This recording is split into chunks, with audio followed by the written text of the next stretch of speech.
For over 2,000 years, man has been searching for the final resting place of Noah's Ark.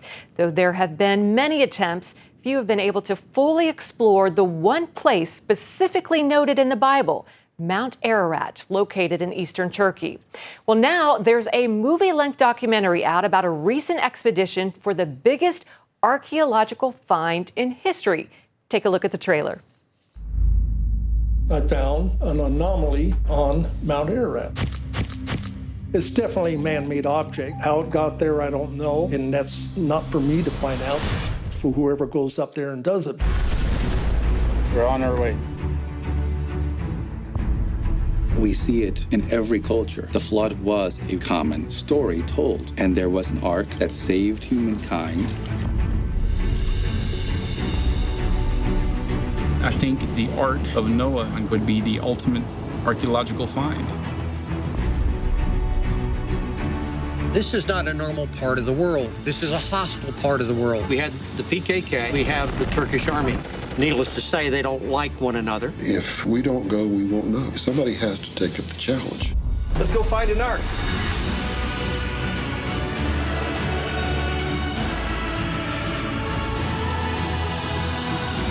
I think there's so much evidence that it's irresponsible not to look.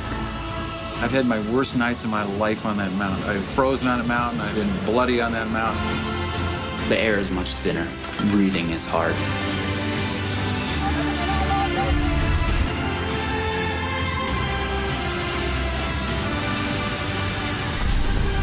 We knew we were on the brink of what could be the greatest archaeological discovery so far. We will either prove that yes, it is here, or no, it is not.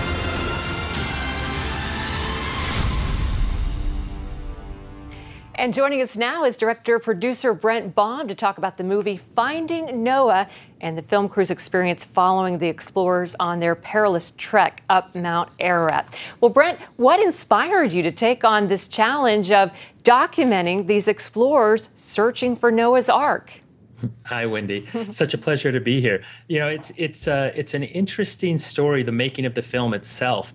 But, you know, as a child, I grew up in Sunday school hearing about Noah's Ark. And as life goes on, you hear all these tabloid stories. You know, they found Noah's Ark somewhere, you know, and I always wondered, is that true? And when this opportunity came up to film this scientific expedition on the top of Mount Ararat in eastern Turkey, I just couldn't say no. Well, the scenery is breathtaking, and it's, you know, you're 17,000 feet up in the air, very cold, obviously, from the pictures. I mean, what was it like shooting? And you've got those, what do you call them, crevasses, you know, it looks very dangerous. Exactly. You know, it's not something that normally a Hollywood film crew prepares for. It's, you know, it's a logistical nightmare to do a movie anywhere in the world. And when you compound that with the fact that you're at 17,000 feet, that you're in an area of the world that can only be described as a war zone. So the hostilities between the Kurds and the Turks, they're in a constant state of war. And so to prep for that was just no ordinary task. In looking back, I see that in all of the people that we hired, there was the hand of God working in the preparation for this movie. And you can't just, for example, hire a camera operator or a sound technician, because these guys also need to have mountain experience. They need to be able to survive on the top of a mountain.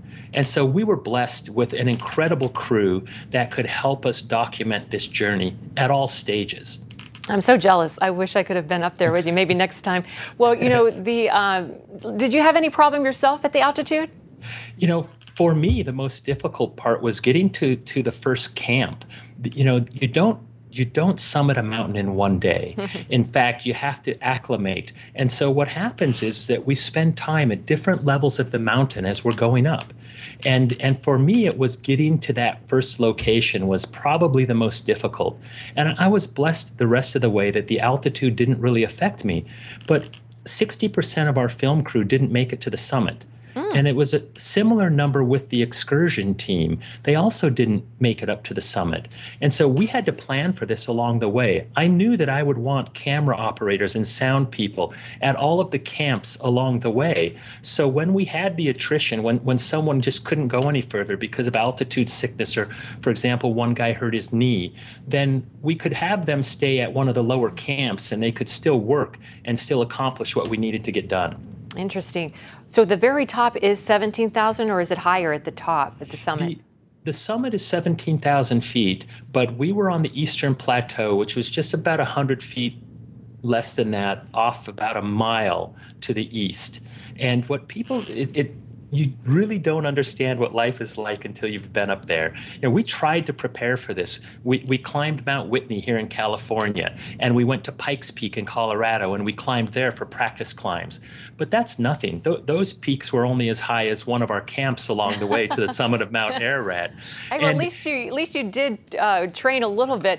Well, let me ask you, the explorers, you guys were digging at the very top, as you said, and this was based on some eyewitness accounts, as well as some other expeditions where they believe that they hit wood during a previous dig up there, if I'm getting my facts right. But what did you discover this time? Well, you know, this was the biggest question going into this. In fact, at the very beginning, the investors said to me, they said, "Brent, what if you don't find the Ark?" And I said, the film can't be about finding a piece of wood. Yeah. If that's the case, we've lost from the beginning. The film has to be about the men who go and search for the Ark. And that's the magic that we've been able to put into this film. You know, you mentioned all of these other finds and these sightings. There's an immense amount of lore and history and local legends surrounding the Ark. It even goes back to historians like Berosus, who wrote of the Ark in the mountains of Ararat.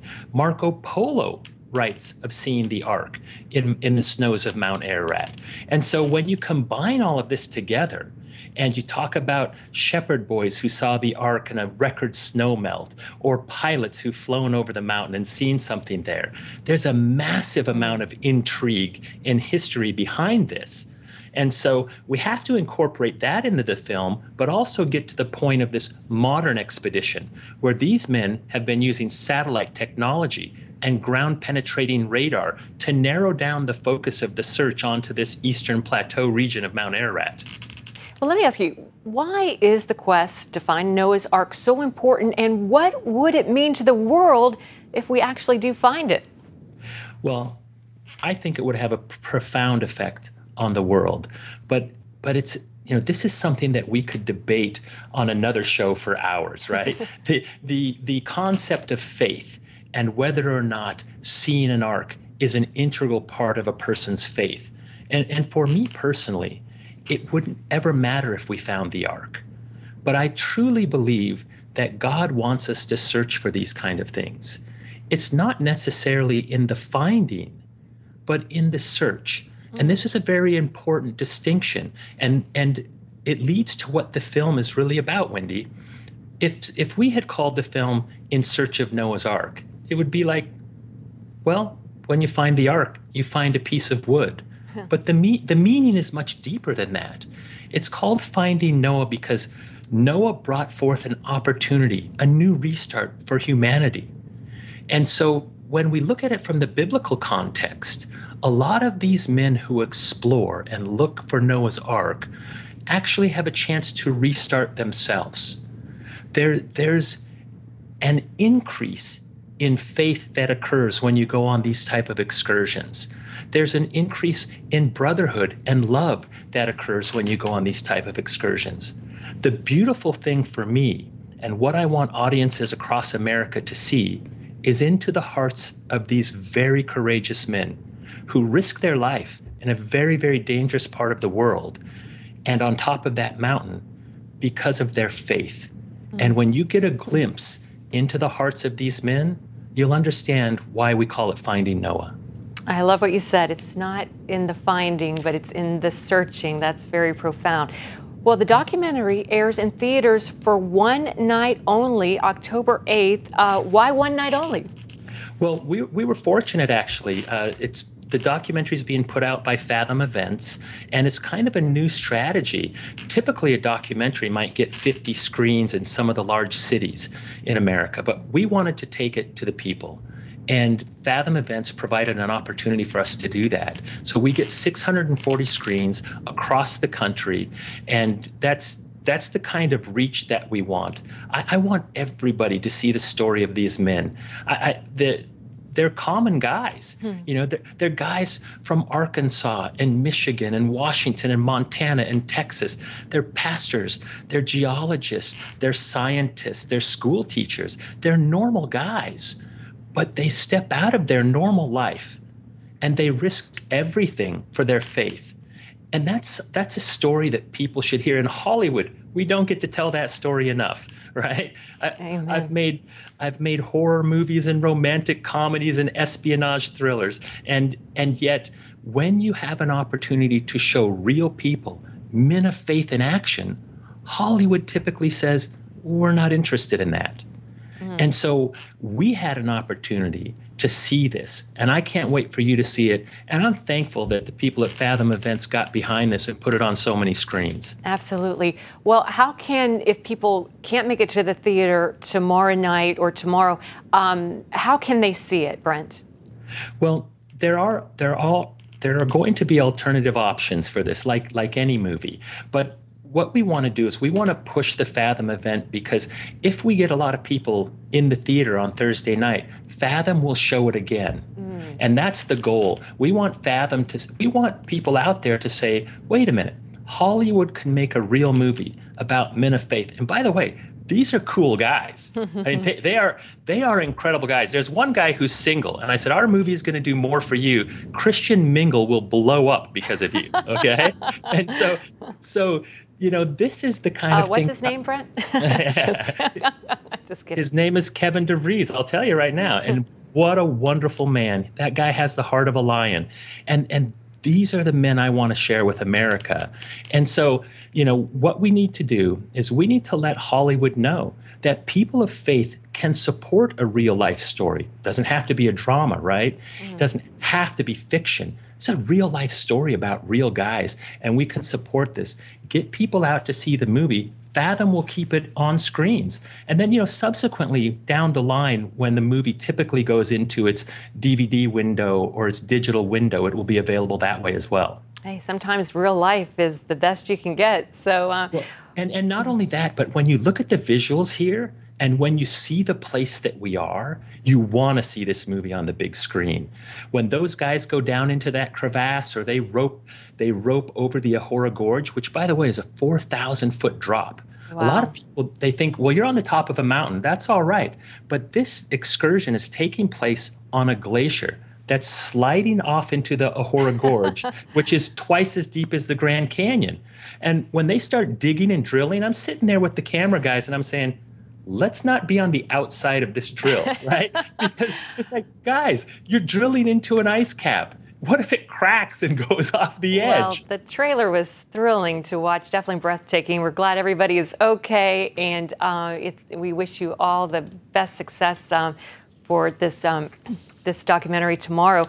Brent Baum, thanks so much for your time. We appreciate it. It's certainly my pleasure. Thank you for having me.